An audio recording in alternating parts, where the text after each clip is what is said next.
Navsari civil હોસ્પિટલના પૂર્વ RMO doctor Hemant રાજપુરાને કોર્ટે ફટકારી 3 વર્ષની કેદની સજા। વર્ષ 2007માં મહિલાના ગર્ભાશયના ઓપરેશનમાં વપરાયેલા દોરા માટે પૂર્વ આરએમઓ ડોક્ટર હેમંત રાજપુરાએ 2000 રૂપિયાની લાંચ માંગી હતી।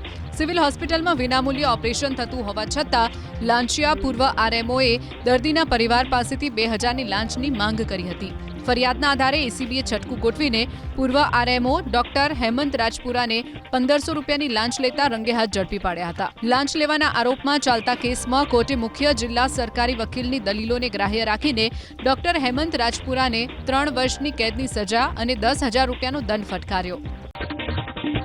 અમદાવાદના દરિયાપુરમાં આવેલ મનપસંદ જીમખાનાને મનપાએ કર્યું સીલ। અગાઉ બિનઅધિકૃત બાંધકામ સામે કાર્યવાહી કર્યા બાદ હવે ગ્રાઉન્ડ ફ્લોર સિવાય બાકીના અન્ય બાંધકામમાં રહેણાંકના બદલે કમર્શિયલ તરીકે વપરાશમાં લેવામાં આવતું હોવાનું સામે આવતા મનપસંદ જીમખાનાને સીલ કરવામાં આવ્યું છે। દરિયાપુર પોલીસના ચુસ્ત બંદોબસ્ત વચ્ચે મહાનગરપાલિકાની ટીમે સીલિંગની કામગીરી હાથ ધરી।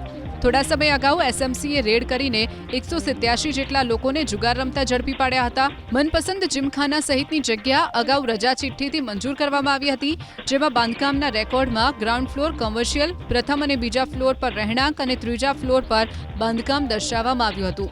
જોકે મંજૂર નકશા વિરુદ્ધ જીમખાના તરીકે બિનઅધિકૃત પ્રવૃત્તિ ચાલતી રહી હોવાનું તપાસમાં આવતા એએમસીએ આજે જીમખાનાને સીલ કરી દીધું છે।